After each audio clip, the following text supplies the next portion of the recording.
Yo solía pensar que, ahora pienso que. El profesor Richard Elmore de Harvard popularizó esta metodología de metaaprendizaje a principios de siglo. En el Mudanzas de hoy les presento a Carles Francesc.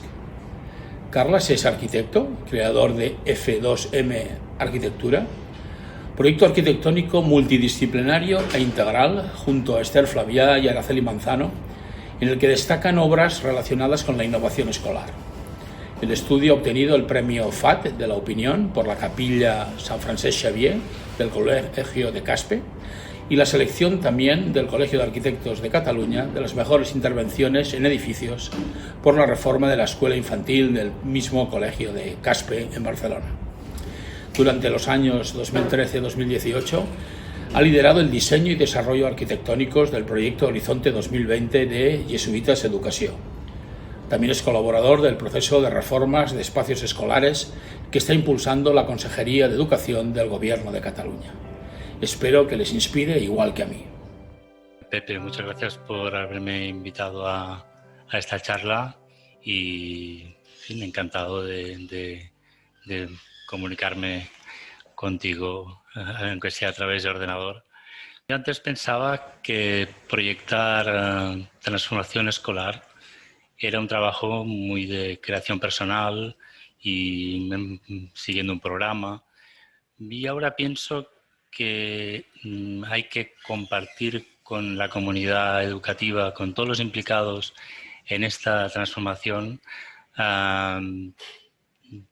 como más se comparta mejor y empaparse de este conocimiento de cada uno para poder proyectar algo realmente efectivo. ¿Qué es lo que más te impactó? ¿Qué es lo que más te hizo cambiar?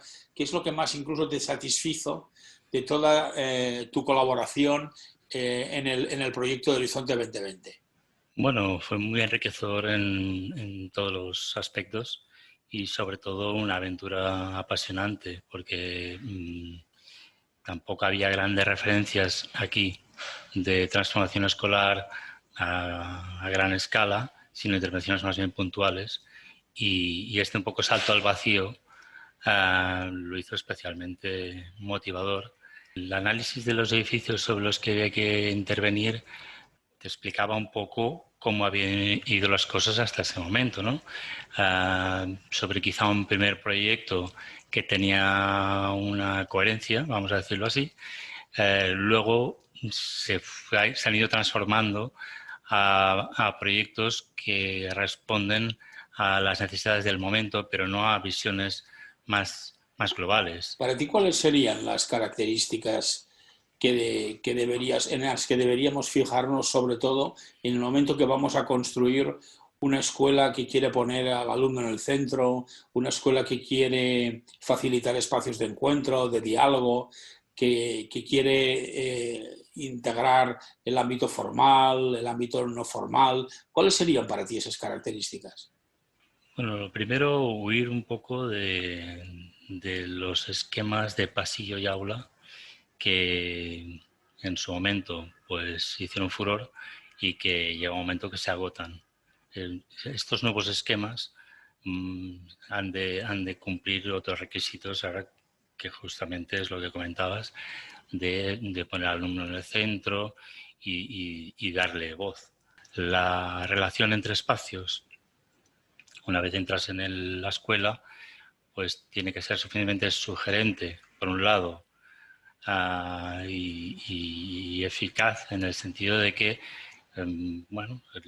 se puedan tener conexiones complejas entre espacios que a la vez sean útiles para la polivalencia, para la versatilidad y para poder utilizar un mobiliario que fácilmente sea transformable. Yo recuerdo que tú hiciste la gran aportación de hacernos reflexionar sobre que los pasillos, los ámbitos de conexión eran más que un lugar de tránsito, eran más que un lugar de ordenar la salida de un sitio a otro, ¿no?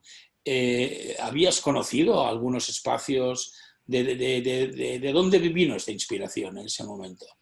Investigando sobre espacios de este tipo en algunas cosas hechas en los países nórdicos muy interesantes y algunas otras históricas, como alguna escuela de Jacobsen o el mítico parvulario de Terragni en Como, que bueno, el aula en los años 30 ya estaba abierta con puertas correderas a 4 espacios encadenados, con lo cual le daba todo el juego del mundo, y esta escuela la tenía metida en el cerebro.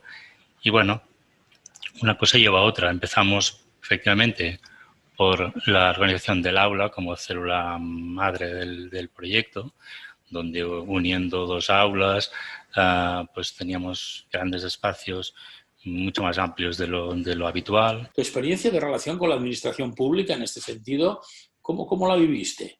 La verdad que bastante bien, porque fuimos con mucho entusiasmo a explicar nuestras cosas y nunca nos acogieron, bueno, diciendo que esto era imposible y cosas de este tipo que a veces te encuentras, ¿no?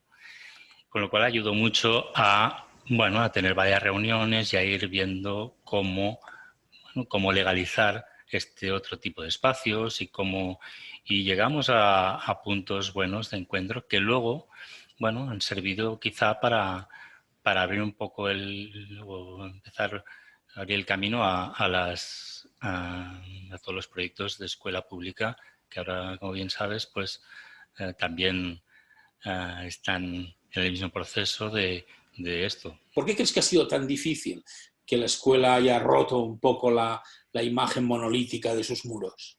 Yo creo que está relacionado un poco con la disciplina, ¿no? Y había que tener a los niños pues bien ordenados, todos iguales y en su sitio, y eso quizá era mucho más fácil de controlar, podríamos decirlo así, y bueno, y tampoco la sociedad apretaba en el sentido de que, bueno, parecía que todo funcionaba y creo que era todo lo contrario. A veces el diálogo entre arquitectura y profesores puede ser complicado porque a veces tenemos la impresión, los profesores, que los arquitectos buscan la estética y los profesores buscamos la pragmática, ¿no? Bueno, a veces hay que arriesgar un poco, incluso a contrapelo, ¿no? Porque si ves clara una jugada, pues hay que hacerla en fin, si dejan.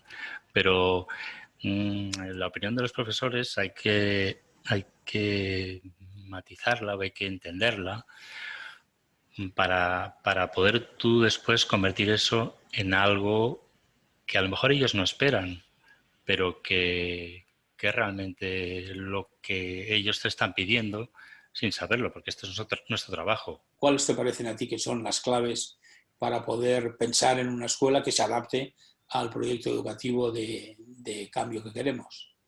Entender cómo funciona su estructura para luego poder proponer cosas, esto es un primer punto. Después el proyecto pedagógico que se está pidiendo, cómo aplicarlo a estos espacios que has entendido previamente, sería como el segundo punto. O sea, el primero edificio, segundo pedagogía y el tercero pues el plan general o el plan director que aplicas a la escuela para ser lo más coherente posible al proyecto pedagógico y a la vez sacar el máximo partido al edificio existente. Entonces, hay cosas que sí que son comunes. Por ejemplo, luz natural, pues como más mejor. Ver espacios verdes, abrir la escuela al exterior, que higiénicamente funcione bien en el sentido de tener buenas ventilaciones y más hoy en día. Todo esto son puntos que van después de haber entendido bien cómo es el edificio y cuál es el proyecto que tienen en mente. Cuando empezamos el proyecto 2020, encontramos un estudio, el de la Universidad de Salford, que de repente coincidía con intuiciones que teníamos, ¿no? ¿Qué te aportó a ti aquel estudio? Pues mucho, la verdad que nos empapamos de arriba abajo y tenía 10 puntos que, en fin, que estaban todos valorados y con las puntuaciones en función de si era más o menos, y nos sirvió mucho en realidad porque tampoco había grandes estudios en ese momento. Ahora sí, los últimos años pues buscas y encuentras mucho estudio teórico y tesis, pero en ese momento era como una rara avis, ¿no? Es decir, caramba, estos se lo han tomado en serio y han llegado a conclusiones importantes. Entonces, sí, todo el tema del confort, por ejemplo, que lo trabajan muy bien y lo puntúan, esto, luz natural, color el justo, depende de las edades, para motivación, pero tampoco sin pasarse. Luego esto que decía de ver el espacio exterior, como más verde se ve, más confortable estás en el aula. Acústica, renovación de aire, todo esto lo tenía valorado y los fuimos siguiendo casi punto por punto, sí, sí. ¿Qué tipo de evolución has visto en el pensamiento, en las creencias, incluso en la propia concepción de la relación educación-arquitectura? La relación entre cómo se ve, qué se piensa sobre la escuela, va en el sentido este de hacer más espacios coworking o oficina Google que tirar hacia lo que ya sabemos que, que está obsoleto. La tendencia siempre ha sido lo que decías, cerrar la escuela como un cuartel. Por ejemplo, un proyecto que desarrollamos era cómo derribar todos los cerramientos de las escuelas opacos y convertirlos en algo más permeable, que no hubiera riesgo para nadie, pero no pasa nada porque la gente que vaya por la calle vea en parte qué está pasando dentro. No es un mundo totalmente independiente. Se cree, Carlas, que hacer renovaciones de espacios es un tema de ricos, ¿no? Y que es inaccesible, incluso para el conjunto de la escuela pública, para escuelas que están en barrios pues más económicamente más débiles. ¿Tú cómo lo ves este reto? Evidentemente, si hay más recursos, pues se llegará a un tipo de proyecto pues más completo. Pero con pocos recursos se pueden hacer cosas muy efectistas, muy eficaces y útiles, porque a veces tirar un tabique pues no es mucho y pintar pues tampoco. Entonces, hecho con sentido, puedes con poco le puedes sacar mucho y no siempre está relacionado a la renovación escolar con grandes presupuestos. ¿Cómo imaginas que hacia dónde va a derivar la arquitectura en la escuela, la arquitectura en educación? Al ritmo que van las cosas, cuesta imaginar hacia dónde derivamos. Pero vamos, imagino escuelas que son grandes espacios flexibles y organizados de una manera nada convencional en el sentido que tenemos ahora en los ejemplos más conocidos, ¿no? de la arquitectura que has hecho hasta ahora.